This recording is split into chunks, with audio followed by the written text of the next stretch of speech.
First here at 6 o'clock, KXAN is holding a local sheriff's department accountable. That's after reports showed one veteran deputy simply ignored dozens of his criminal cases, potentially putting people in danger. The report showed investigator Robert Torres's cases were deficient in 44 of his 130 or so cases over the past 2 years. Today, KXAN investigator Robert Maxwell sat down with Torres's boss, Bastrop County Sheriff Terry Pickering, to find out how this all happened and what his department is doing about it. Sheriff Terry Pickering tells me he's got no reason to believe the investigative lapses that he found in the audit extend beyond the one investigator, Robert Torres. As for Torres, he remains on the job this evening, but assigned no new cases. It looks like this one investigator managed to not do his job for 2 years and no one noticed? Yeah. Wow. Yeah. Of 44 cases deemed deficient, the audit found most involved unfiled paperwork. 5 cases, however, remain serious enough for renewed follow-up.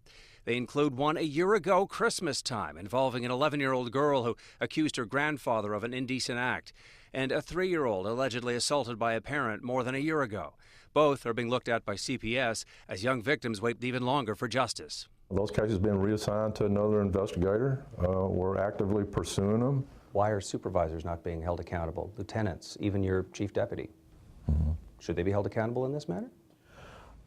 Well, that's certainly something I'm going to take a look at and see. I mean, one, as far as I can tell, you know, the audits for the investigators are being done. In Bastrop County, sheriff's supervisors are supposed to perform random case audits of the 16 staff investigators going back 60 days.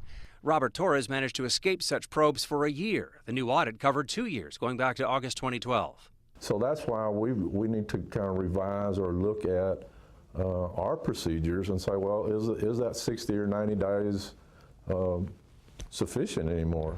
Sheriff Pickering tells me he should have a final determination on Inspector Torres' discipline in 2 or 3 weeks. That could take the form of a written reprimand, a demotion, or a reassignment.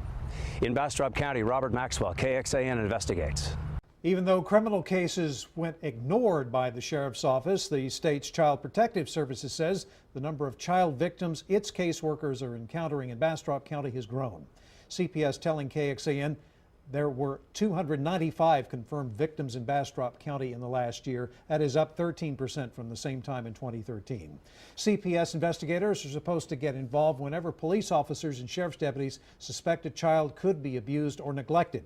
At the same time, whatever CPS uncovers is shared with law enforcement agencies and district attorneys. Of course, CPS has its own challenges. Earlier this month, after the death of Colton Turner, the state agency revealed it had a backlog of 450 abuse and neglect cases in Travis County alone.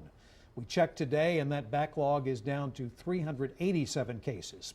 The agency brought in master investigators to deal with the backlog, and that will have another one coming in November. The Department of Family and Protective Services Commissioner admitted to KXAN his employees did not do enough to investigate abuse cases and complaints in Colton's case. The agency has since fired 3 workers, including a program director.